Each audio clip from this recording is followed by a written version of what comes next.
One of the most frequent questions I get asked about my homestead has to do with my sawmill. Most homestead sawmills are the bandsaw type, which are pretty easy to understand. However, my sawmill is what's called a swing blade sawmill. It's also a fairly simple concept, but I figured I'd walk you through the process. It starts with rolling the log into place. I have two smaller perpendicular logs that support the log while I cut it. It makes rolling it into place fairly simple. In the beginning, I cut a couple of small notches for the log to rest in. Now it just kind of rolls up against the sawdust backstop.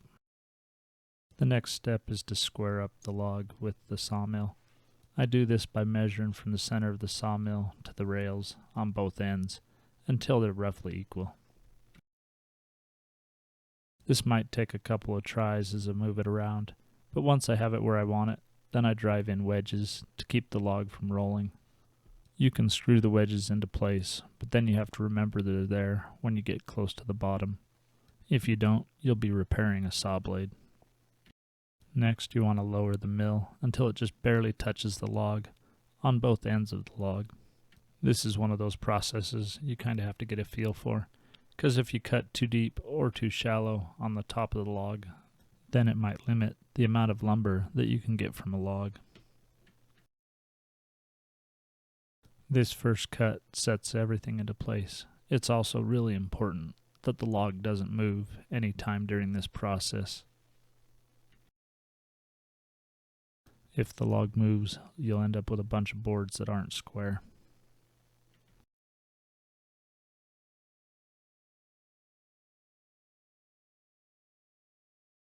With the mill aligned, it's time to make the first cut.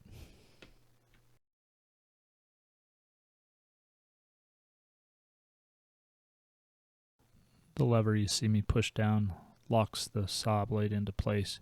If you forget to lock this down, who knows where your saw blade's going to cut on the log. You can see I'm not yet touching the log, but as I get close to the other end, I start to make contact.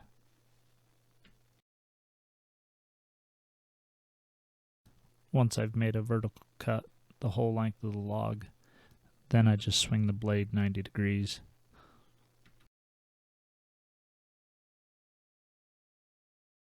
Once I make the cut all the way to the end of the log, then adjusting the saw blade comes into play. I'll go over the adjusting process here in a minute. On the top piece, it's not important that you get the cuts evenly spaced unless you're trying to cut stickers that'll go between your boards. Generally, it's a good idea to limit the number of these cuts that you make because the outside of the log is where you'll run into rocks and things that will dull your blade.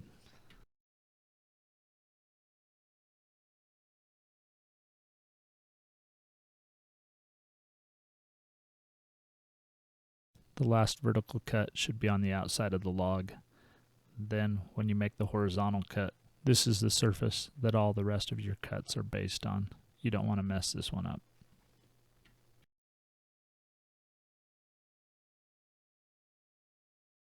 The next step of the process is to lower the sawmill. You do this first by loosening the side supports. You drop each end the distance you want it to be, and then retighten the side supports. The ends are just lowered by a ratcheting mechanism that's attached to chains on both ends. Once you get a big discard pile, it can turn into a bit of a walk. Here you can see the ratchet mechanism, the chain, and the bar that rotates as you release the ratchet mechanism. This ensures that the mill drops the same on both sides. Here's the ruler that you measure how much you're dropping. The ruler automatically adds the width of the kerf. Then you just retighten the sides. If you don't tighten the sides, then the blade will dip in the middle, and you'll have a bowed cut. This is probably the mistake I make the most. Next, I'll identify the parts of the saw. This is the swing handle. This is the handle you pull the saw with. This improvised strap helps pull the saw to the right as you make your adjustment. This is the locking mechanism. Here's the scale that measures how far over you move the saw each time you move it. This lever sets a standard width, so you don't have to measure each time you move the saw. And this is the brake. I always try and do the steps in the exact same order. First, I swing the blade into the vertical position. Next, I release the brake. Next, I check that the template knob is tight. Then I loosen the locking mechanism.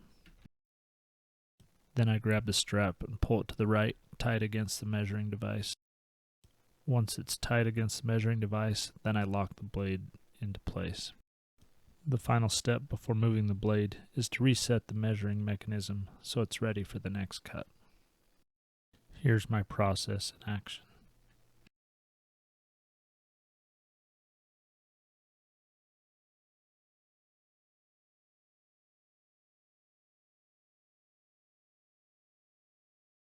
After you drop the saw down, your first cut is just going to be waste, but every cut after that will be a board.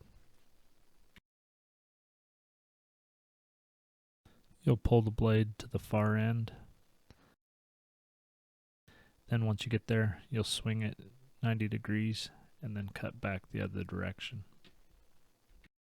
If everything's lined up correctly, the freshly cut board should remove easily from the log.